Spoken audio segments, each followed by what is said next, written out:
A veteran officer spotted a sleek black Mercedes-Benz Maybach's class crawling ever so slowly through a stop sign on Saluda Avenue in Columbia, South Carolina, and decided to investigate.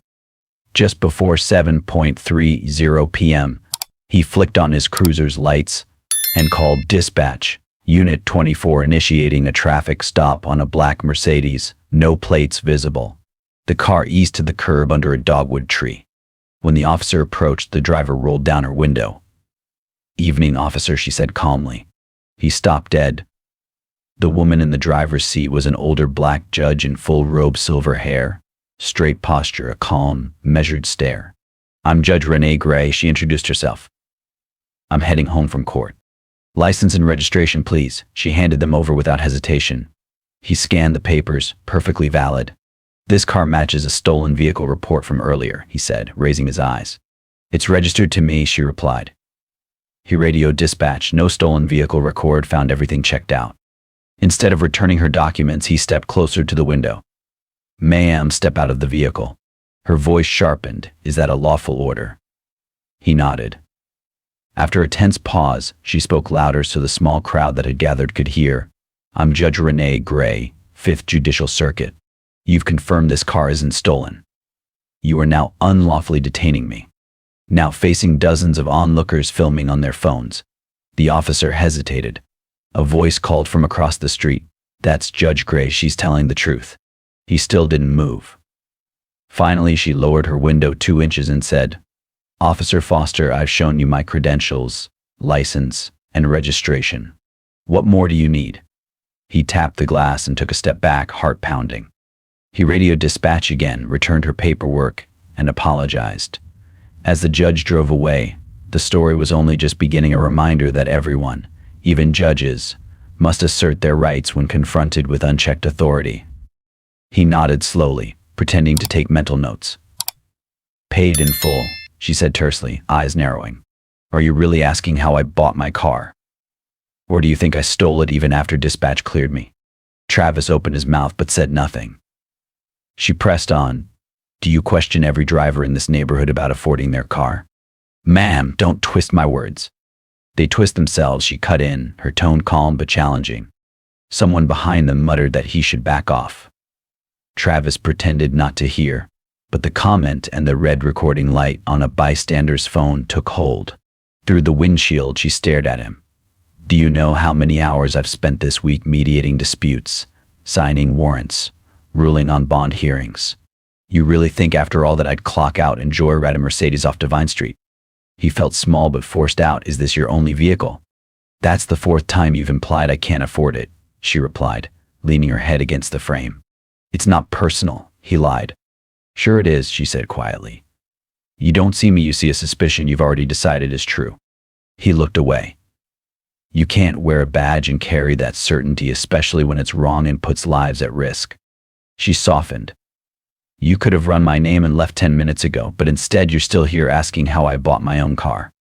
He had no reply when a second patrol car arrived.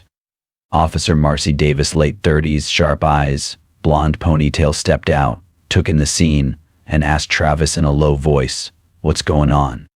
"Routine stop," he said, voice taut. "Possible stolen vehicle." Marcy peered inside. "That's Judge Gray." "I know," Travis admitted. "You need to clear this up." "I'm trying." "No," Marcy said firmly. By the time she returned to her cruiser, the damage was done. One patrol car on a quiet street had drawn neighbors onto porches, kids whispering into phones, bystanders filming from parked cars. It was as if the block had frozen, waiting for someone to act. Judge Gray sat, hands steady on the wheel, her robe at odds with the chaos. She glanced in her mirror, calm as a judge weighing a final verdict. Travis stood off to the side, arms crossed, chewing his lip, facing a crowd that knew more than he did. A teenager across the street called out, "That's Judge Gray, she's been on the bench longer than he's been out of high school." "Are you all right in there, Mum?" the boy asked. She offered a small nod, silent but clear. She was handling it. From her window she spoke directly to Travis, "You've made your point. I'd like to leave now." He remained silent. "Officer Foster, I am requesting to leave unless you formally detain me." Phones rose as Marcy stepped back. "You need to let her go." Travis muttered, "She could have swapped plates." Please, Marcy said, you're digging in. I'm just trying to help. Judge Gray rolled her window down another inch. Officer Davis, she said, you know who I am. You understand how many layers of wrong this has become. Marcy nodded, then leaned in gently. Judge, I'd advise you to stay in the vehicle just a few more minutes while we sort this out. She didn't flinch. You mean while you talk him down? Marcy said carefully. I mean while I prevent this from becoming something it shouldn't. The street was now lined with over 24 onlookers. Someone had started live streaming and comments buzzed in real time. This is happening in Colombia right now. She's a judge. Why is he still holding her? That second cop looks like she wants to disappear. Renee opened her glove compartment, slowly pulled out a second ID, her judicial badge, and held it to the window. Marcy squinted at it, then turned to Travis. She's clear, everything checks out. Travis said nothing. Arms crossed tighter, jaw set. He felt something unraveling inside but couldn't say why. His radio hissed with static, but he ignored it. Travis, Marcy said firmly, you're done here. He didn't move, so Renee did something unexpected. She turned off the engine, stepped out of the car, and stood tall in her robe, hands at her sides. The crowd gasped. This is what it takes for a black woman to be heard, she said, eyes sweeping the street. People lowered their phones. The silence was heavy, boiling with expectation. Travis's hand drifted toward his belt again. Marcy's voice cut through. Don't. He froze. Renee looked at him directly. You're not the law. The law is written, studied, upheld by those who earned the right to interpret it. You enforce it, but only if you remember what it means. But the confrontation wasn't over. It was just when the world started watching. Travis's ears rang with pressure, not noise. He scanned the faces around him, smirks, folded arms, raised phones. No backup had arrived, only Marcy's steady gaze. Part of him wanted to double down. If he let her walk away, he'd look weak. Worse, he'd be wrong. He stepped forward one pace. Ma'am, return to your vehicle. Are you detaining me? She asked. He swallowed. You're interfering with a police investigation. Laughter rippled through the crowd, quiet but unkind. An older man muttered, he's grasping now. Marcy turned to Travis, voice low and sharp. That won't hold. You're improvising. This isn't policy. She complied with every request until it got personal, Renee said steadily. Travis's fist balled at his sides. His voice rose, get back in the car. That's when a live streamer shouted, this man's about to arrest a judge because she made him look stupid. Renee stepped closer, just enough to speak clearly. Officer Foster, if you place hands on me without cause, you'll end your career. Is that a threat? He spat. It's a fact. A long pause. Then he reached for her wrist, not yanking, just enough to provoke, and the crowd erupted. You touching her now? She's a judge. Get your hands off her, man. Marcy lunged between them. Back off. Travis released her wrist, stepped back, breathing uneven, lost. Renee turned to the crowd. I will file a formal complaint. I will request full release of all body cam and dash cam footage. Anyone filming tonight, hold on to your videos. People cheered just loud enough to cut through the tension. Travis looked around, but it was too late. The crowd had turned, and Marcy stood beside Renee. You good to drive, Judge? Marcy asked softly. I was good before this started, Renee replied. She stepped back into her car, adjusted the mirror, started the engine, and her door clicked shut. This time, the sound was louder than all the shouting. She didn't peel out or slam the gas. She pulled away smoothly, her taillights disappearing down the road. Travis stood with his hands on his hips, unsure what to do next. Marcy finally broke the silence. You just tried to detain a sitting judge over a car she owns and a hunch you can't prove. You thought it was stolen, you escalated it, ignored dispatch's confirmation, and dragged this out until it collapsed on you. He turned to her. You siding with her? I'm siding with the law you didn't follow. He looked away, chewing his cheek. Someone across the street yelled, better get ready for a lawsuit. The tension shifted from hot to waiting, but the night wasn't over for the department, for Travis, or for Judge Gray. By sunrise, the 4-minute livestream had racked up over 300,000 views. Judge Gray's name trended with tags like racial profiling, abuse of authority, and body count silence. State station Wolch ran it first, soon national networks were calling. Inside Columbia PD, the mood was grim. The morning briefing room, usually filled with small talk and burnt coffee, was silent. Chief Harold Epps entered, slid a printout across the table, and said, "This is what we're up against today." The headline read, "SC Judge Wrongly Targeted in Traffic Stop. Was her robe the real threat?" Travis sat in the corner, trying not to fidget. Everyone silently watched him and Marcy, who intervened. Epps looked at Travis. "You filed your report." "Yes, sir." "I read it. Doesn't match the video." Travis said nothing. "We're launching an internal review. You're on administrative leave effective immediately." Silence, then a tentative, but Epps nodded. "Standard protocol, not support." Across town, Judge Gray sat in her kitchen t-shirt and sweats, sipping cold black coffee. Her phone buzzed with texts and calls from friends, clerks, reporters, colleagues. She ignored them and watched the video again. Her calm stance, the crowd's shift. The moment his fingers brushed her wrist. It didn't surprise her, but it stung, because she'd always known it could happen. She looked at a photo on her fridge. Her father, a black Columbia officer in the 70s, who warned her, "The robe won't change how some see you." She believed she'd outgrown that. At noon, her clerk, Amy White, mid-30s, loyal, entered nervously. "I brought tomorrow's docket. Want to prepare?" Gray didn't look up.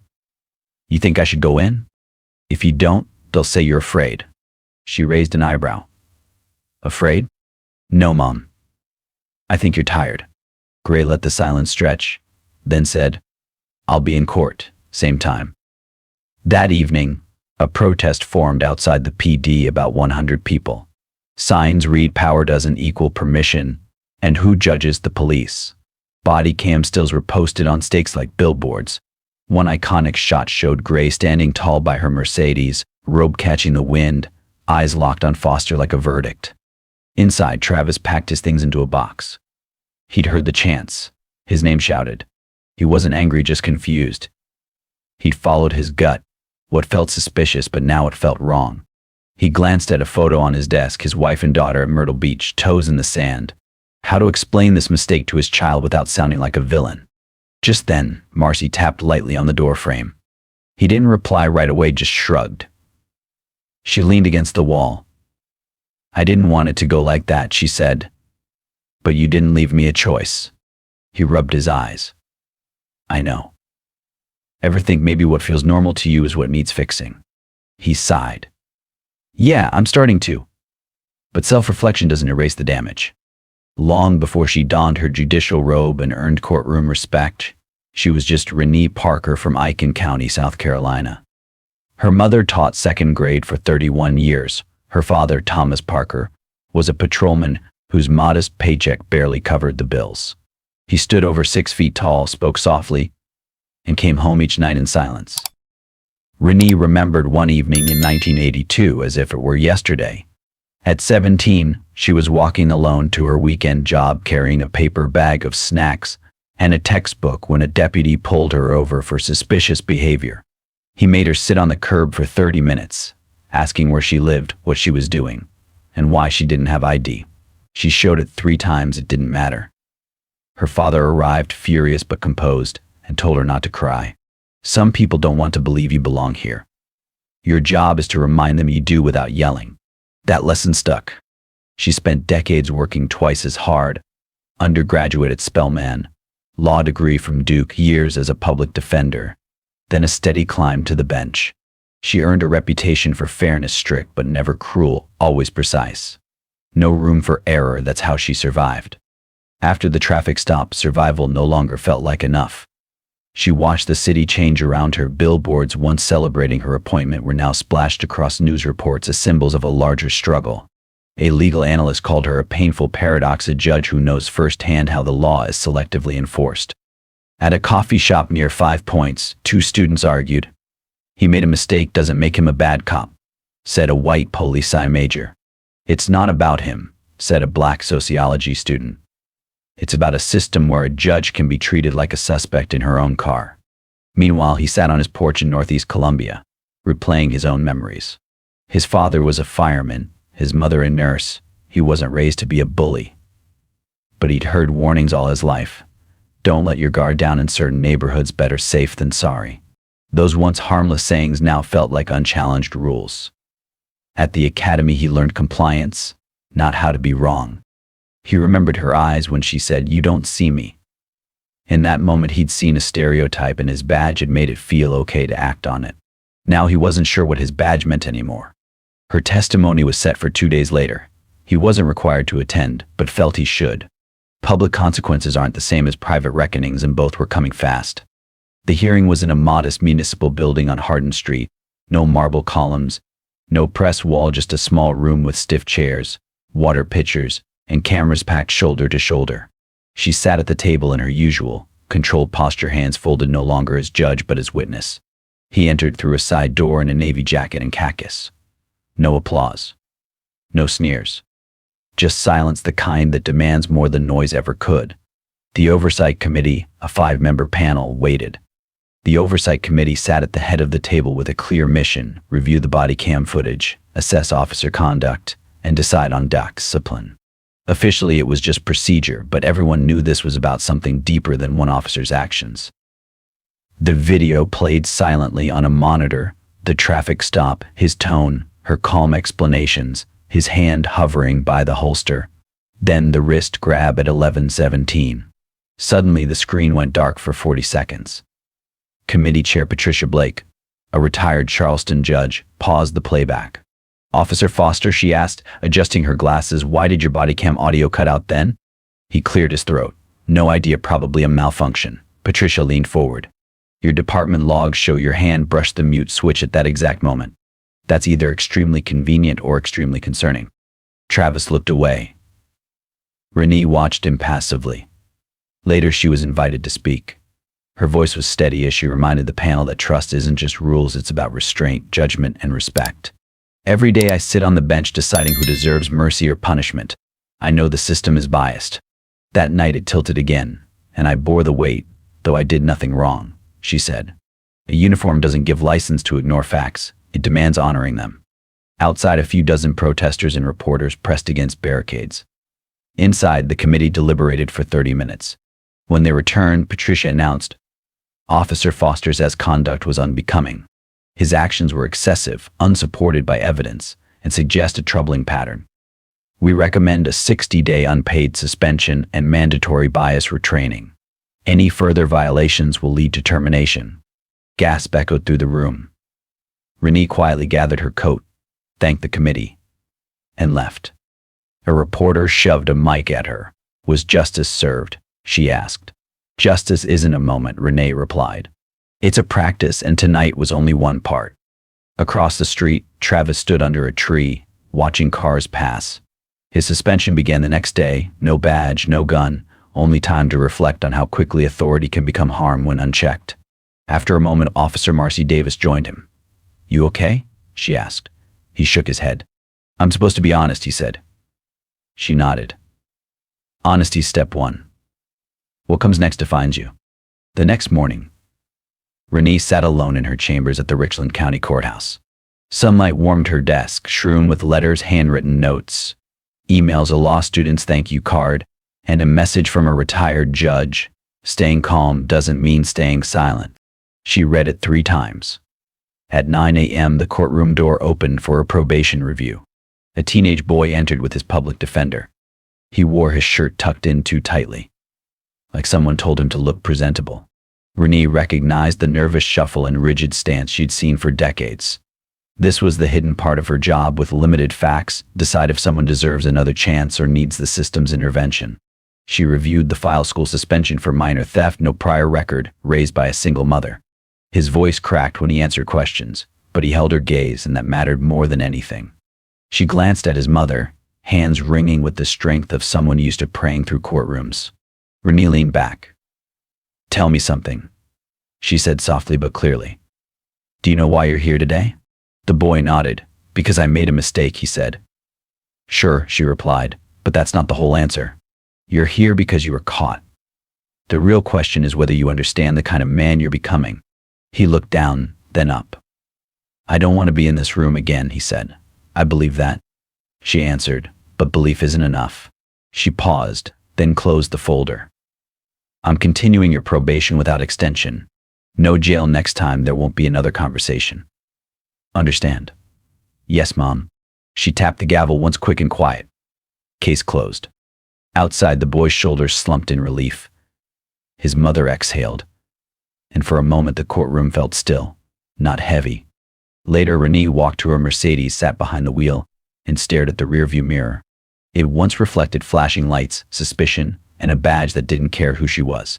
She thought about how fast power can swing the wrong way in unworthy hands and how that lesson wasn't just for one officer. As she pulled out, a group of high school students with clipboards walked by. One stopped, waved, and called, "Judge Gray." "We saw your video in class." She smiled. "Good or bad?" he yelled. "Both," she replied, "but it made us talk." Across town, he sat in his kitchen staring at a blank notepad titled BS Reflection Assignment.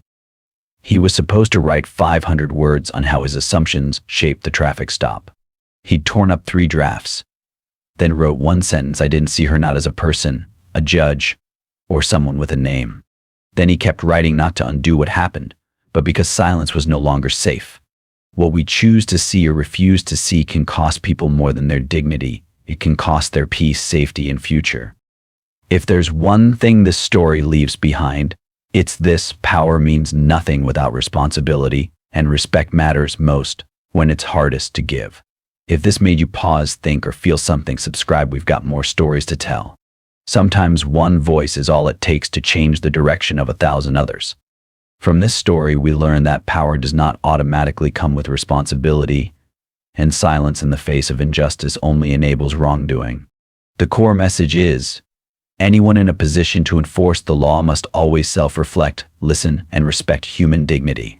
If I were in the shoes of the one wronged, my first step would be documenting the incident and sharing it so the community could raise its voice. Then I would persistently advocate for equal rights, refusing to let fear silence the call for justice. I would join or even initiate bias training forums, engage in direct dialogue with colleagues to foster a more progressive culture within the force. Will racial profiling in law enforcement end by 2050? Only if each individual actively changes daily thoughts and actions, and if laws are enforced with greater oversight and transparency, can we hope for real progress. Time alone does not heal wounds, only determined action can lead society toward true fairness. Disclaimer: this story is entirely fictional. All characters and events are creations of the author and are not intended to reference or criticize any real person. It is designed to raise awareness of responsibility, justice, and the importance of treating one another with respect and dignity. We firmly oppose all forms of violence, prejudice, and injustice. Please consider this before viewing.